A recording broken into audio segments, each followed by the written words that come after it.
Hi, hello, and welcome back to my nail corner. I have quite the mess of stuff to get into today with you guys, so bear with me. We have all the things. We have dip powder, we have stamping polish, and this new stamping plate that I grabbed from Maniology.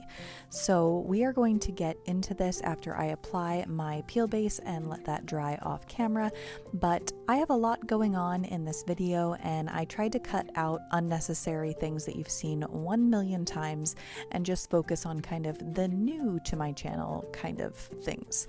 So bear with me, I have a lot going on in my brain outside of this video, but I was really excited. I loved how this mani turned out and really wanted to share it with you guys, obviously before the 4th of July because it's 4th of July themed. So as I'm recording this, it is Friday night, July 1st, and I am hoping to get this uploaded in the morning for you guys. Fingers crossed.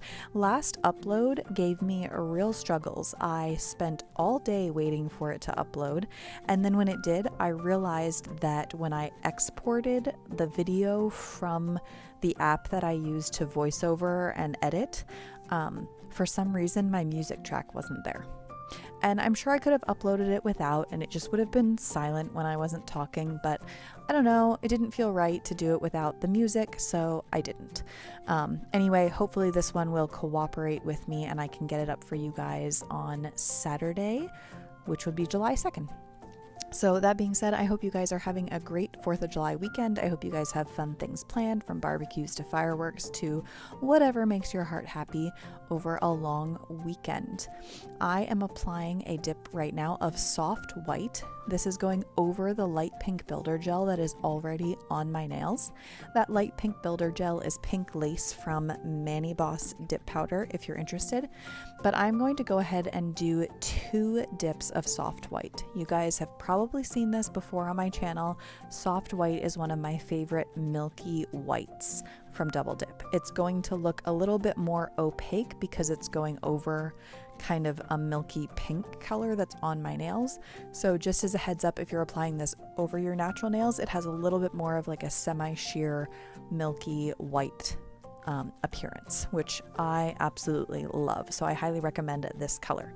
While I'm at it, I want to talk to you about a discount code down below. So Kate25 is available for you guys to use at the Double Dip store anytime for anything. So feel free to use that whenever you're shopping at Double Dip. I do receive a small commission, so I appreciate when you guys shop and use my code. And then additionally, they gave me a special code, which is Kate35, to apply to some bundles that are currently on the website. So down below, you'll see a link. It has the 4th of July. I'll title it clearly. So it's like 4th of July bundles. That being said, there are multiple different bundles to look at with different colors of dips, glitters, like star sequins. Some have a liquid set in them. All that being said, I know the 4th of July is just a couple days away, so it may seem late in the game, but I use these colors from these kinds of kits all year round. So like blues and reds are great for like winter or Christmas themed manis. I love star sequins for like any time of the year. Anyway, just look at the kits. If there's something that appeals to you that you want to save for next 4th of July or Memorial Day or Labor Day or like whatever floats your boat. I honestly recently had a vibrant blue on my nails, and it looked awesome with the start of a tan I have going on. So just because they're labeled 4th of July doesn't mean they have to be worn for this specific holiday. So check those out, and they will be, I think the discount will automatically apply if you use the link below, but Kate35 is the code that would get you 35% off of those specific bundles. So check that out if you're interested. So I am going to go ahead and do a second dip of soft white. And then believe it or not, we're doing 4 dips for this mani. Now, on top of builder gel, for my personal preference, that ends up being a little bit thicker than I would prefer. If this was over my natural nails, using the double dip liquid, which would apply nice and thinly, it would be no problem whatsoever. But just keep that in mind depending on how thick your builder gel is, or if you have a jelly tip overlay or anything like that. It might be thicker than you like. Honestly, it's not it wasn't like super thick. It's just, I like a nice thin natural looking nail in the end. Once I was filed and shaped though, it turned out fine. So I am going to do 2 dips of soft white over all of my nails. And then we are going to do 1 dip of Bodacious, which is a glow in the dark topper. I wouldn't call it clear. So let me just talk about that real quick. It kind of, if you swatch it out, it's kind of, I don't know how to put it, like milky almost. So over a light color, like a light pink or a white or a light lavender, something like that, it's not gonna be a problem. If you put it over a dark color, like a black or a navy or a dark green or something like that, it's not going to show as truly clear. It's probably going to look a little bit speckled over those dark colors. So just keep that in mind. But for this purpose, I absolutely love it. So after I finish with my second dip of soft white, we're going to speed through a dip of Bodacious, just because I didn't want to cut anything out. I feel bad, like when I cut as much as I do out, sometimes I'm like, I don't want to be misleading to someone that's new to dip powder. So that's why I'm describing it as clearly as possible. So we're going to speed through a dip of Bodacious. I am cutting out a dip of clear, but I will show you when I pull out the clear dip powder. So I'm going to do my dip of clear, file and buff off camera, and then I'm going to come back and walk you through the fun stamping experience that I had. Now, fun, challenging, both maybe, but it turned out like I was so happy with how it turned out. So hang in there and I will be right back to talk to you about that.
Okay, so I went ahead and activated and filed and shaped and buffed and all the things off camera to speed this up as much as possible. So these were the colors I had on hand of stamping polishes, and you could just go with that blue tone. That would be totally fine, but I wanted more of a navy. You know, like when you look at the American flag, it's more of a navy blue, and I love navy blue in pretty much any context, so that is what I wanted. So I just took that light blue and planned to mix my own color.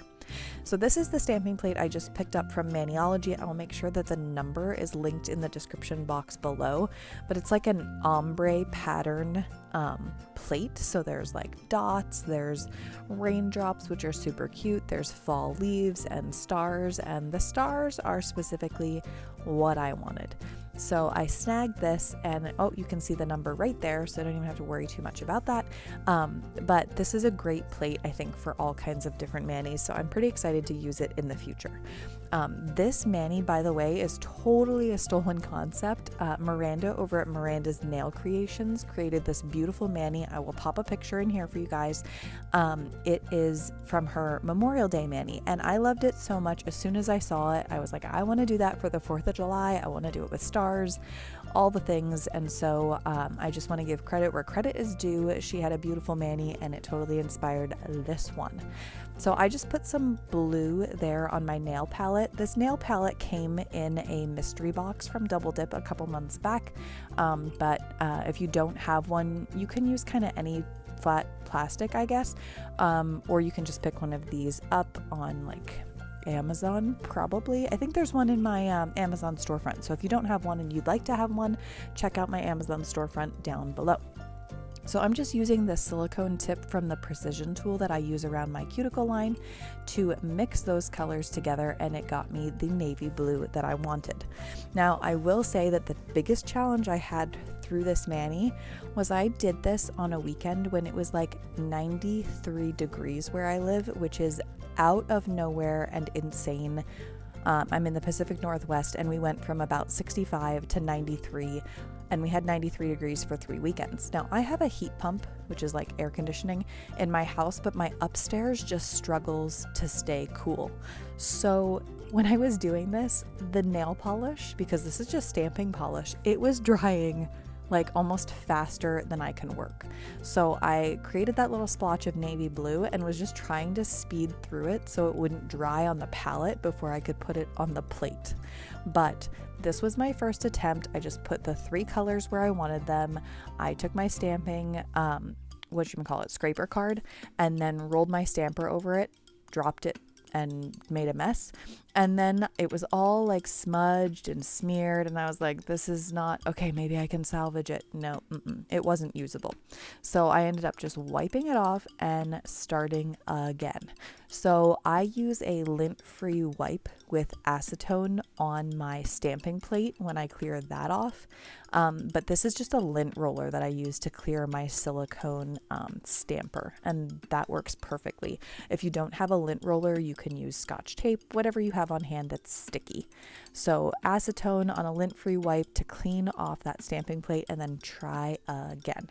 So I was really hoping that my blue would last, and it did fine. I'm just using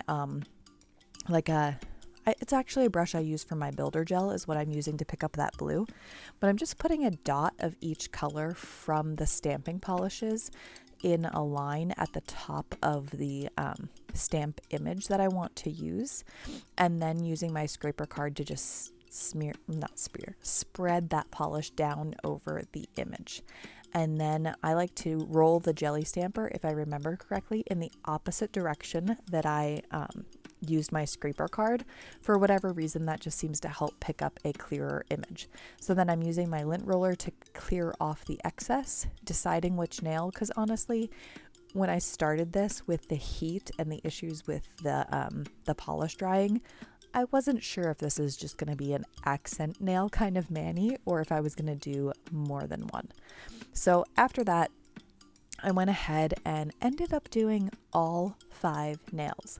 Now, I did have to go ahead and create more of that navy blue, twice more by the time I was done with this, because I didn't put a lot of polish on that palette, and again, it was drying really fast. So I had to recreate that navy a couple of times, which it wasn't an exact science, and they looked close enough on my nail. Like I wouldn't have known they were different navy mixes if I didn't create it myself.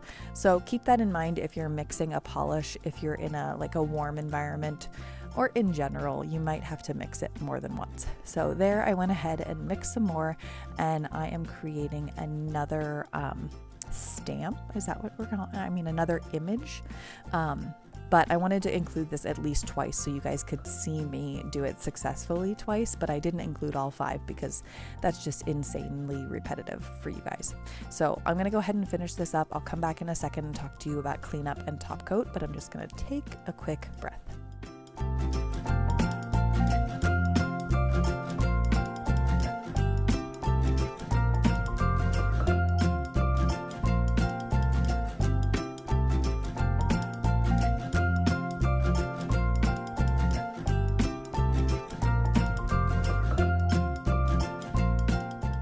Okay, so that was indeed one quick breath, because here we are at my finishing steps. So I have the Bellavina gel base and gel top coat, and that's what I like to finish off a dip powder mani with. I love the gels from Bellavina, which is sold by Double Dip. They are really smooth and nice and thin, and so I totally love using them and highly recommend. So I'm going to go ahead and apply my gel base. And as I do that, I'm just going to talk a little bit about the fact that I usually, when I stamp, if you've seen me before, would apply a gel base first. The only reason I did not do that this time is because I was worried about how it was going to turn out. I was worried that if I had stamped that stamping image over my gel base, I would have a harder time removing it. When I applied it over my dip powder, if I messed up, I could just wipe it off with acetone. So I went ahead and applied that gel base to all my nails and then cured for 30 seconds. And now I'm just going to show you again, like 2 nails of top coat. It's the same simple application, and then we'll be done. But that is why I didn't put my gel base down first. So if I was secure and confident with the stamping process that I was doing and how it was going to turn out, I would have totally recommended and would have myself applied gel base first, then stamped, and then when I was done, put my gel top coat on to finish that up. So keep that in mind if you are going to try this process. Maybe test it out on a swatch, and then if you feel confident, go in with your gel base first, and then your gel or your stamping, and then your gel top coat. So that's my only amended, I guess, recommendation. So after I applied my top coat, I just took some acetone on my lint-free wipe and cleaned up around my nails. And by the way, there's the glow. I was so pleased with how these turned out. I hope you guys enjoyed this. I thought it was a pretty fun one and an adventure, since I had never done a tri-colored stamped mani before. So you went along for the ride with me, and I appreciate that. I hope you guys have a really good 4th of July weekend, by the way. I hope you're celebrating or barbecuing or having nice weather at minimum. Our 4th of July is supposed to be rainy, but the weekend will be nice, so we'll soak it up then. So I'm applying some cuticle oil, which is brand new from Triple D. If you saw, it has a beautiful like spongy tip on it. So unique. I love it so much. So always finish off your manis, if you're taking my recommendations, with cuticle oil. It will keep your skin nice and hydrated and healthy. So there's the finished look. Thanks for being here, and I will see you in my next one. Bye now.